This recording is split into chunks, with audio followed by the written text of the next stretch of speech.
अगला टॉपिक है हमारा आंदोलन के विस्तार की आवश्यकता। ठीक है ना। देखो आंदोलन जो हुआ था, हमने देखा कि उससे पहले क्या जलियांवाला बाग हत्याकांड हुआ, उससे पहले बहुत सारी घटनाएं हुई, चोरा चोरी, तो इन सब में आंदोलन की आवश्यकता क्यों थी? अब क्योंकि जलियांवाला बाग इतना बड़ा हत्याकांड हुआ है तो इसमें अब आंदोलन की आवश्यकता पड़ेगी। अब देखो रॉलेट सत्याग्रह मुख्यतया शहरों तक ही सीमित था।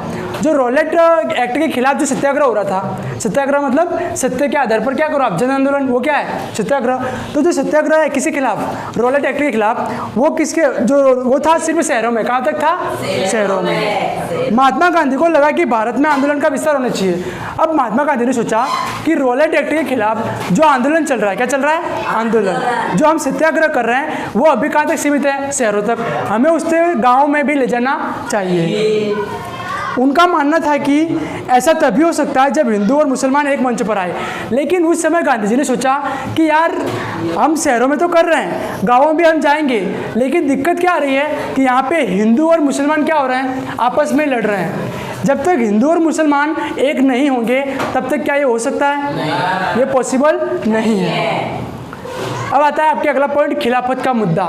ठीक है, खिलाफत का मुद्दा। अब ये थोड़ा इंपॉर्टेंट है, याद रखना। खिलाफत आंदोलन जो है थोड़ा इंपॉर्टेंट है, याद रखना। सिर्फ मैं खिलाफत लिख रहा हूँ। पहली बात है इसका मुद्दा क्या है, ये था क्या आखिर? खिलाफत का मुद्दा, चलो ये था क्या वो देखो पहले तो।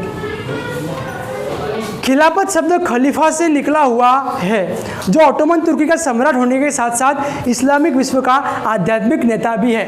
देखो तुर्की के अंदर एक साम्राज्य हुआ करता था, वो था ऑटोमन तुर्क। ऑटोमन तुर्क, ठीक है। पहले जो उसका एक बड़ा सा साम्राज्य था वो कहलाया तो ऑटोमन तुर्क। अभी जो देश है तुर्की, इसके अंदर इसका जो राजा होता, कौन होता? राजा। वो राजा कहलाता खलीफा। क्या कहलाता? लेकिन सिर्फ खलीफा ही नहीं, खलीफा के साथ साथ ये धार्मिक नेता भी होता है। क्या होता है? धार्मिक नेता। और इनका धर्म कौन सा है? इस्लाम। कौन सा धर्म है? इस्लाम। तो ये इस्लाम का धार्मिक नेता कहलाता। जो भी है राजा बनेगा वो क्या कहलाएगा? धार्मिक नेता। किसका? इस्लाम का। ठीक है। तो ये किसके बारे में है? तुर्की का। चलो यहाँ देखो, तुर्की के अंदर ऑटोमन साम्राज्य जो अभी क्या कहलाता है? तुर्की। उसका राजा जो बनेगा वो राजा का पद क्या कहलाएगा? खलीफा। लेकिन वो होता क्या है? इस्लाम जगत का धार्मिक नेता। प्रथम विश्व युद्ध में तुर्की की हार हुई। यह अफवाह फैल गई थी कि तुर्की पर एक अपमानजनक संधि थोपी जाएगी। देखो होता क्या है कि तुर्की ने जो फर्स्ट वर्ल्ड वॉर हो रहा था उसके अंदर तुर्की हार गया। तुर्की क्या हो गया? हार गया। ठीक है। अब हारने के बाद क्या होता है कि यहाँ पे पूरे विश्व में खबर फैल गई कि तुर्की के ऊपर एक अपमानजनक, यानी कि कोई ज़बरदस्ती और खराब संधि का अपमानजनक संधि थोपी जा रही है, कि जिसमें तुर्की के पक्ष में कोई बात नहीं हो रही है, सिर्फ तुर्की को जलील कर रहा है। क्या कर रहा है? जलील। इसलिए खलीफा की तत्कालिक शक्तियों की रक्षा के लिए मार्च 1919 में अली बंधुओं द्वारा बंबई में एक खिलाफत समिति का गठन किया गया। अब ये सब घटना कहाँ पे हो रही है? तुर्की में। कि तुर्की का जो राजा है, खलीफा है, उसकी शक्तियाँ कम कर दी गई है। शक्तियाँ क्या कर दी गई है? कम। उस पर बहुत सारी, ये वर्ल्ड वॉर में तुर्की हार गया है तो उसके बाद में उस पर बहुत सारे संधियाँ थोप दी गई है। उस संधियों में सिर्फ ये तुर्की के खलीफा के खिलाफ है, उसके पक्ष में जरा भी नहीं है। अब इसके विरोध में क्या होता है? इसके विरोध में भारत के अंदर, कहाँ पे? भारत में होता है मार्च 1919 में। मार्च 1919 यहाँ पे एक बम्बई के अंदर, कहाँ पे आएगा? ठीक है, बम्बई में कौन थे? हाँ, अली बंधु। अली बंधु, ठीक है। अली बंधुओं ने यहाँ पे खिलाफत समिति का गठन किया। कौन सी समिति का? खिलाफत समिति। चलो एक बार ध्यान से देख लो। तो ये था खिलाफत आंदोलन। अब खिलाफत आंदोलन है क्या? एक बार और ध्यान से, जिसने आप नहीं देखा देख लो। खिलाफत आंदोलन क्या है कि तुर्की के अंदर तुर्की का जो राजा हुआ करता था उसका पद क्या रहता था? खलीफा। वो खलीफा जो इस्लाम जगत पूरे विश्व भर में जहाँ जहाँ इस्लाम है उन सबका धार्मिक नेता हुआ करता था। कि सबका नेता कौन होगा? वो। पूरा इस्लाम अगर ये कह दे कि सबको मार काट करो तो ये सब उसकी बात मानेंगे। किसकी? धार्मिक नेता जो खलीफा होगा उसका। तो क्या होता है कि जब फर्स्ट वर्ल्ड वॉर होता है, वर्ल्ड वॉर होता है, विश्व युद्ध होता है, उसमें तुर्की हार गया।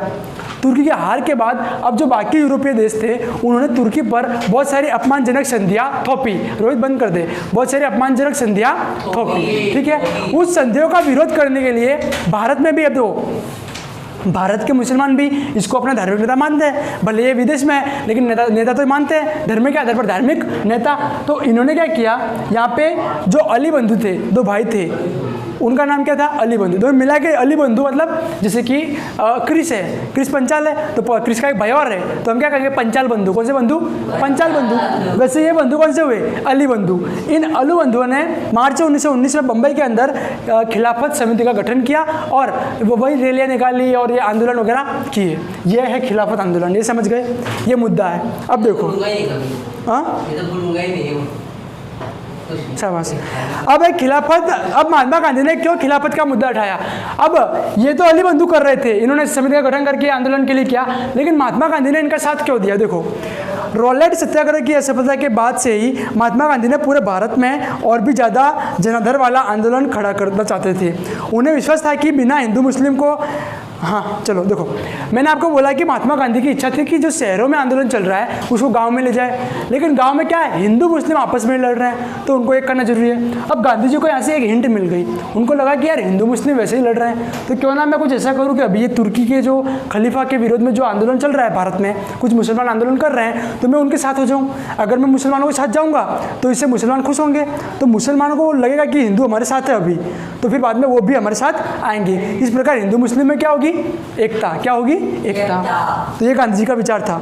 अब आता है आगे हिंद स्वराज। कौन सा स्वराज, हिंद स्वराज। महात्मा गांधी द्वारा लिखित पुस्तक जिसमें भारत में ब्रिटिश शासन के असहयोग पर जोर दिया गया। याद रखना कि हिंद स्वराज पुस्तक किसकी है, महात्मा गांधी, ठीक है, ये आप याद रखना। तो ये आप पूरा खिलाफत आंदोलन समझ गए, ये इंपॉर्टेंट ये था, ये पूरा याद है ना, बस इतना ही, आगे नहीं, नहीं।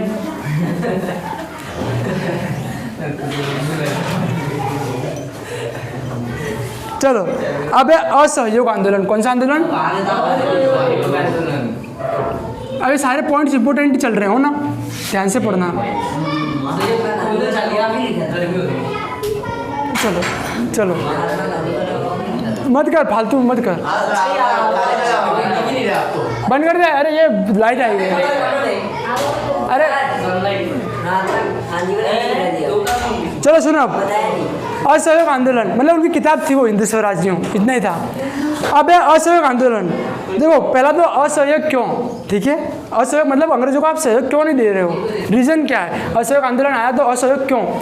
तो उसमें आपके अपनी पुस्तक, अब मैंने पुस्तक बताई थी यहाँ पे, किसकी, महात्मा गांधी की। कौन सी, हिंद स्वराज, कब 1909 में लिखी गई थी। तो पुस्तक स्वराज में महात्मा गांधी ने लिखा कि भारत में अंग्रेजी राज के कारण अंग्रेज हुकूमत करते हैं, नहीं, अंग्रेज राज से इसलिए स्थापित हो पाया है क्योंकि भारतीयों ने उनके साथ सहयोग किया, उन्हीं के सहयोग के कारण हुकूमत करते हैं। पुस्तक है उनकी स्वराज, हिंद स्वराज। महात्मा गांधी उस पुस्तक में लिख रहे हैं, क्या लिख रहे हैं कि भारत पर आज जो अंग्रेज शासन कर रहे हैं, अंग्रेज शासन कर रहे हैं, उसका जो रीज़न है वो कौन है, भारतीय। कौन है, भारतीय।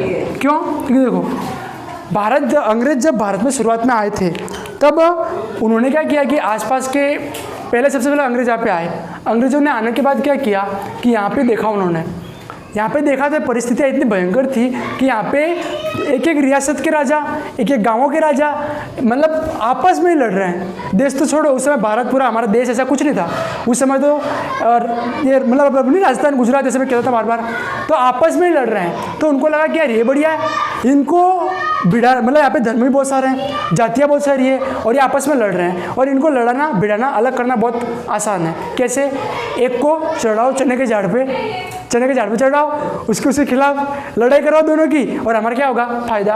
वो नहीं कहते दो की लड़ाई में तीसरे का फायदा, अंग्रेजों ने यही किया।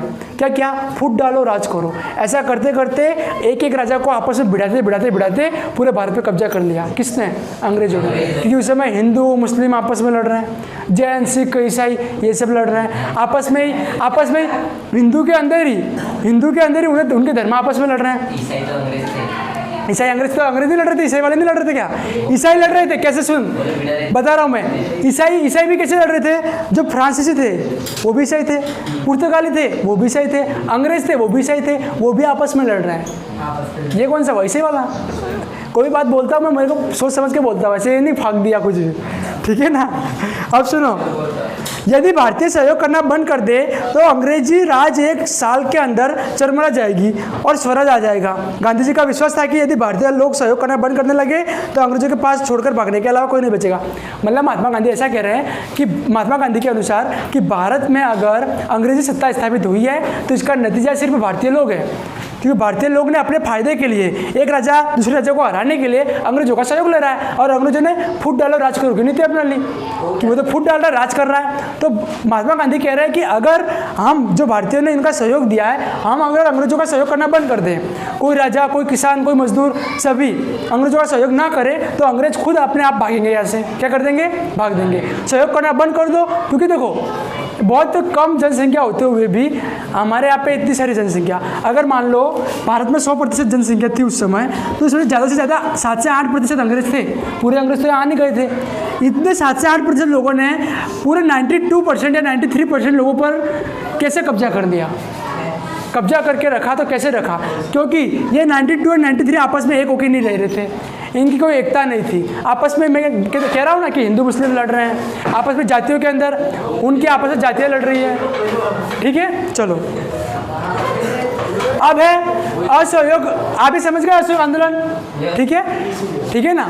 अब महात्मा गांधी जो, अगर क्वेश्चन आया कि महात्मा गांधी के स्वराज की पुस्तक के अनुसार महात्मा गांधी ने कौन से ऐसे तरीके बताए जिससे हम अंग्रेजों से,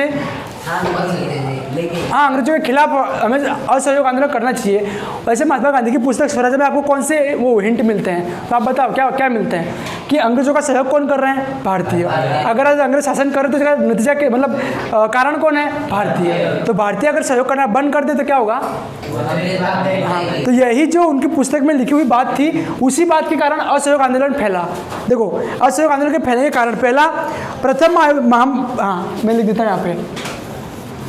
अब इसका रीज़न क्या है, कारण क्या है, ये आंदोलन फैला तो फैला क्यों? पहला कारण है इसमें, प्रथम महायुद्ध की समाप्ति पर अंग्रेजों द्वारा भारतीय जनता का शोषण, यानी कि जैसे ही वर्ल्ड वॉर खत्म हुआ, पहला विश्व युद्ध खत्म हुआ, उसके बाद में मैंने आपको बोला कि यहाँ पे जो अंग्रेज थे वो भारत में क्या करने लगे थे? शोषण। पैसा खत्म हो चुका उनके पास, तो टैक्स 2 गुना कर दिया। किसने?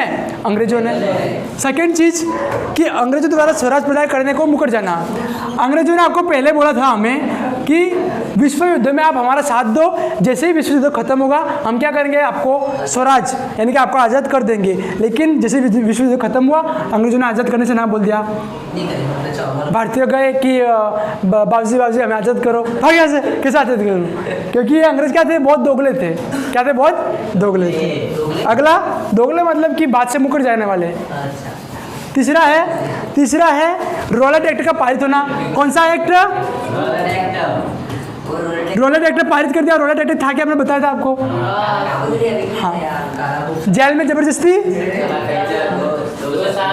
हाँ, और अगला हो गया जलियांवाला बाग हत्याकांड। जलियांवाला बाग, ठीक है। हाँ, अगला है कलकत्ता अधिवेशन में 1920 में कांग्रेस द्वारा असहयोग आंदोलन का प्रस्ताव बहुमत से पारित कर देना। एक अधिवेशन होता है कलकत्ता के अंदर अधिवेशन हुआ, यानी कि मीटिंग होती है, ठीक है। मीटिंग होती है कलकत्ता अधिवेशन में, ये होता है 1920 में। कब होता है? 1920 में। और इस समय इन्होंने, कांग्रेस ने असहयोग आंदोलन पारित कर दिया कि असहयोग आंदोलन को स्वीकृति दे दी। असहयोग जो आंदोलन है उसे क्या कर दिया? स्वीकृत कर दिया। अब सुनो, असहयोग आंदोलन, देखो मोस्ट इंपोर्टेंट क्वेश्चन है मेरे ख्याल से, जो जितने भी टॉप 5 क्वेश्चन बने चैप्टर से, एक ये बन सकता है। असहयोग आंदोलन क्या है? इसके उत्पन्न होने कारण कौन से हैं? कारण। असहयोग आंदोलन क्या था वो मैंने आपको बता दिया कि स्वराज की जो पुस्तक थी उसमें से महात्मा गांधी ने जो कहा था वो। अब असहयोग आंदोलन के कारण कौन से हैं? पहला कि प्रथम विश्व युद्ध जैसे समाप्त हुआ उसके बाद में अंग्रेजों ने शोषण शुरू कर दिया। सेकंड चीज़, स्वराज की जो मांग पहले उन्होंने बताया था कि हम स्वराज देंगे, लेकिन आज़ाद हमको नहीं किया। तीसरा, रॉलेट एक्ट, जिसके तहत जो भी आंदोलन कर रहे हैं वो जबरदस्ती जेल में डाल रहे हैं। चौथा, जलियांवाला बाग हत्याकांड, बहुत सारे लोगों को क्या कर दिया? एक साथ मार दिया। पांचवा, कलकत्ता अधिवेशन 1920 में हुआ और इस अधिवेशन में कह दिया कि असहयोग आंदोलन अब चलेगा, पारित कर दिया। किसने किया? ये भारतीयों ने किया था। अब है असहयोग आंदोलन, ये कारण हो गए। सेकंड चीज़ इसके कुछ प्रस्ताव, क्या है? प्रस्ताव। देखो, पहला है कि अंग्रेजी सरकार द्वारा प्रदान की गई उपाधियों को वापस करना। पहली बात, उपाधि क्या करेंगे? वापस। सेकंड चीज, सिविल सर्विस, सेना, पुलिस, कोर्ट, लेजिस्लेटिव काउंसिल आदि स्कूलों का बहिष्कार। सेकंड चीज करेंगे ये बहिष्कार, मैं समझाऊंगा कैसे क्या है। थर्ड चीज करेंगे ब्रिटिश वस्तुओं का बहिष्कार। हाँ, इसमें है सेवा और सेकंड है वस्तु, दोनों पॉइंट एक साथ आ गए। चौथा है यदि सरकार अपनी दमनकारी नीतियों से बाज ना आए तो संपूर्ण अवज्ञा आंदोलन शुरू कर दो। सरकार ना माने तो क्या करेंगे? अवज्ञा। अब सुनो, चलो यहाँ देखो, असहयोग आंदोलन कारण समझ गए सब? असहयोग आंदोलन के प्रस्ताव कौन कौन से थे? अरे सॉरी, हाँ, असहयोग आंदोलन में जो मैं कहा ना ये सब किया, तो इसमें प्रस्ताव कौन कौन से थे उनके?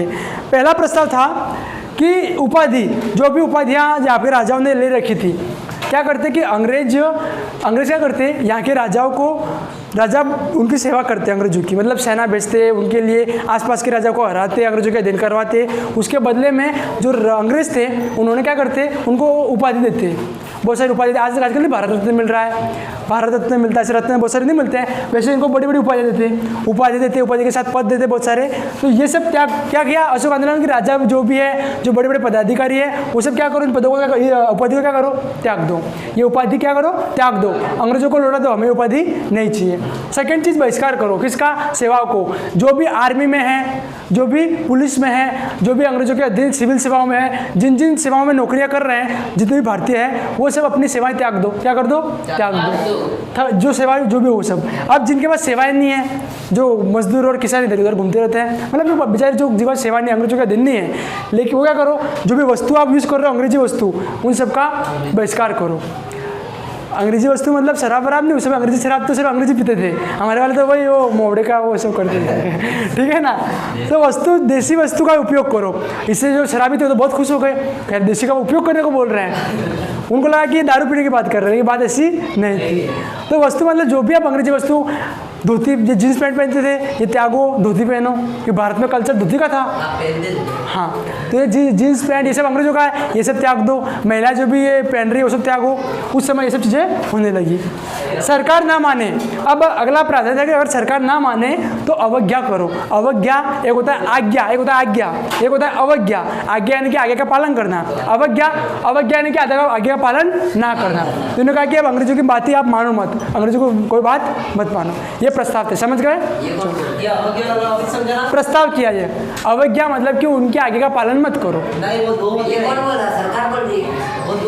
भारत में प्रस्ताव सुनो, अरे असहयोग आंदोलन का जो पूरा प्लान बनाया के, जो प्लान बना के वो सूची बनाई होगी, कागज में तैयार किया कि हमें ये करना है, प्लान बनाया। उस प्लान के अंदर ये 3 प्रस्ताव थे, ठीक है ना? पहला था कि उपाधि सब खारिज कर दो, सेकंड बहिष्कार करो सेवा और वस्तु का, और थर्ड था कि अंग्रेजों की जो भी आज्ञा है उसको मत मानो, जो भी अंग्रेज आज्ञा दे रहे हैं ये करो वो करो, सब करना बंद कर दो। अगला है असहयोग आंदोलन से संबंधित कांग्रेस अधिवेशन। अब जो असहयोग आंदोलन थे इसके अधिवेशन कौन कौन से होते हैं, ठीक है ना? पहला आपके हुआ था सितंबर 1920 में, और सेकंड आपका हुआ था दिसंबर 1920 में, ठीक है? जब पहला वाला हुआ आपके सितंबर में, उसमें क्या होता है कि असहयोग पर स्वीकृति अन्य नेताओं द्वारा, जो असहयोग आंदोलन था उसके बारे में सभी नेता स्वीकृत हो गए कि हाँ असहयोग आंदोलन हम चलाएंगे। सेकंड जब दिसंबर में हुआ, उसमें क्या होता है, स्वीकृति पर मोहर और उसकी शुरुआत पर सहमति, यानी कि पहले से स्वीकृत हो गए कि हाँ ये काम हम करेंगे। सेकंड में क्या होता है कि अब मोहर लगा, ठप्पा लगा दिया कि हाँ ये सब सहमत है, सब नेता आपको भी अपनी बात से मुकरेगा नहीं। क्या होता है, नेता पहले यहाँ पे मीटिंग में तो बढ़िया बोले बन जाते हैं कि हाँ ये भारत माता की जय, ये कर देंगे वो कर देंगे, और बाहर से अंग्रेजों के सामने गए और फिर अंग्रेजों के हो गए। किसके हो गए? अंग्रेजों के। ऐसे दोगले नेताओं को बचा, मतलब वो करने के लिए क्या किया कि दिसंबर में ठप्पा लगा लिया, मोहरे साइन करवा दी कि अब आप अपनी बातों से मुकर नहीं सकते। चलो शाबाश। अब है, हाँ पूछ, शाबाश शाबाश। आगे देखो, अब आंदोलन के भीतर अलग अलग धाराएं। अब इस आंदोलन के अंदर ही कौन कौन सी धाराएं चल रही थी? पहला है असहयोग खिलाफत आंदोलन की शुरुआत जनवरी 1921 में हुई। जो असहयोग खिलाफत आंदोलन है, मैंने आपको बोला विशाल कृष्ण देखो, असहयोग आंदोलन क्या है आप समझे, खिलाफत आंदोलन क्या था आप समझ गए। इन दोनों की शुरुआत क्या होती है? जनवरी 1921 में। विभिन्न सामाजिक समूहों ने आंदोलन में हिस्सा लिया, परंतु प्रत्येक वर्ग की अपनी अपनी आकांक्षाएं थी। बहुत सारे सामाजिक समूह थे, गरीब थे, अमीर थे, किसान थे, मजदूर थे, लेकिन उन सबकी अपनी अपनी आकांक्षाएं थी, इच्छाएं सबकी क्या थी? अलग अलग थी। अगली चीज, सभी के लिए स्वराज का अर्थ भिन्न था। जो भी अलग अलग वर्ग थे, क्या उन सबका स्वराज जो अपनी आज़ादी है, उन सबकी जो स्वराज की मांग है वो सेम हो सकती है क्या? किसान के लिए स्वराज होगा कि मुझे खेती करने दो, मेरी जो इच्छा वो करने दो, मैं नील की खेती नहीं करूँगा, मुझे गेहूँ, चावल, अनाज ये उगाने दो, ठीक है, तो ये उसके लिए स्वराज हो गया। मजदूर के लिए स्वराज क्या है कि मुझे अच्छी पेमेंट दो, मेरे घंटे फिक्स करो काम के, ये उसके लिए वो स्वराज है। तो ऐसे ही सभी लोगों के लिए स्वराज की जो धारणा है वो अलग अलग हो सकती है। प्रत्येक सामाजिक समूह ने आंदोलन में भाग लेते हुए स्वराज का मतलब एक ऐसा युग लिया जिसमें उन सभी के कष्ट और सारी मुसीबतें खत्म हो जाएगी। तो सभी सामाजिक समूह, गरीब, अमीर, किसान, वंचित, आदिवासी, ब्राह्मण, सभी वर्ग आ गए इसमें, और सभी वर्गों ने एक ही अपनी इच्छा कर ली कि हमें क्या चाहिए, अपनी अपनी जो मजबूरियाँ हैं, अपनी जो समस्या हैं, उनको दूर करना। क्या करना? दूर। यही क्या उनके अनुसार यही क्या था? स्वराज। अब सुनो, अब बाद में क्या होता है? असहयोग आंदोलन चला, खिलाफत आंदोलन चला, बाद में धीरे धीरे आंदोलन डिम पड़ गया। क्या पड़ गया? डिम यानी कि धीमा पड़ गया। धीमा क्यों पड़ा? सुनो, धीमा क्यों पड़ा? रीजन देखो। पहली बात, शहरों, देखो गाँवों में नहीं पड़ा, शहरों में पड़ा, और शहरों में ये आंदोलन धीमा क्यों पड़ा? पहली बात, चक्की के कपड़े की तुलना में खादी का कपड़ा अधिक महंगा था। गांधी जी ने क्या बोला कि आप ये जो चरखी मतलब जो तैयार माल आता है ना, तैयार कपड़ा, उस कपड़े का उपयोग आप मत करो। गांधी जी ने बोला कि आप स्वदेशी कपड़े अपनाओ। अब लेकिन स्वदेशी कपड़ा जो होता है, जो हम खुद पहनते हैं, एक होता है, आप देखो आपने जो कपड़े पहन रखे ये फैक्ट्री में बन के आए हैं, फैक्ट्री में बन के आए, ठीक है। अरे मतलब कपड़ा तो वहाँ से आया था। सुनो, ये आपके फैक्ट्री में कपड़ा फैक्ट्री में बना है, या फिर आप सिलवा जो भी कहते हो, लेकिन एक होता है, सुनो, हाँ ये जो मैं ऐसे कह रहा हूँ, आप ये कपड़ा लिया पहले तो आपने 200-500 रुपये का कपड़ा लिया होगा, वो कपड़ा लेके आपने सिलाया, 500 रुपये वहाँ दे दिया आपने, 1000 का हो गया, और उससे अच्छा आप 1000 में 200 के सस्ते वाले कपड़े ला सकते थे। तो एक आप फैक्ट्री से बने पे, एक देखो आप याद रखना, आप जो सिलाते हो उससे महंगे का, उससे सस्ते कपड़े कौन से होते हैं? जो आप रेडीमेड लाते हो।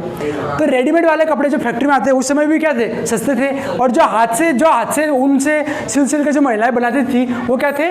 महंगे थे। तो शहरों में धीमा क्यों पड़ा? क्योंकि शहरों में जो अंग्रेजों के सामान थे वो सस्ते थे, और जो भारतीयों के सामान थे वो क्या थे? महंगे थे। ये समझा पहला पॉइंट। सेकेंड चीज, वैकल्पिक भारतीय संस्थान वहाँ नहीं थे जिनका इस्तेमाल अंग्रेजों की जगह किया जा सकता था। ये ऊपर आने के लिए धीमी थी, यानी कि भारत की जो संस्थाएं हैं, भारत की जो वैकल्पिक संस्था है वो इतनी शहरों में नहीं थी, वो कहाँ थी? गाँवों में।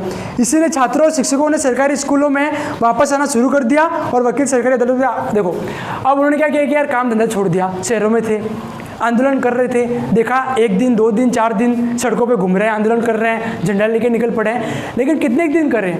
गांव में तो बढ़िया है कि उनकी खेती हो रही है, तो उनका क्या है, दिन में जाओ आंदोलन करो, भारत जय जय करके वापस आ जाओ, शाम को रोटी अनाज सब पड़ा है खा लो, ठीक है, वो कमाने की जरूरत नहीं है। लेकिन अंग्रेज जो शहर वाले थे उनके बेचारे काम ना करें तो खाने के भाव बढ़ जाएं, तो बहुत सारे आंदोलन किए, लेकिन पता चला कि यार आंदोलन करने से कोई फायदा हो नहीं रहा है, फालतू में हमें गर्मी में तपड़ रहे हैं, न काम कर रहे हैं न कुछ कर रहे हैं। तो उन्होंने धीरे धीरे अपना समर्थन लेना वापस कर दिया कि अब हम ये आंदोलन वगैरह भाग नहीं लेंगे। तो ये कुछ रीज़न थे जिसके कारण शहरों में ये आंदोलन धीमा पड़ गया, ठीक है।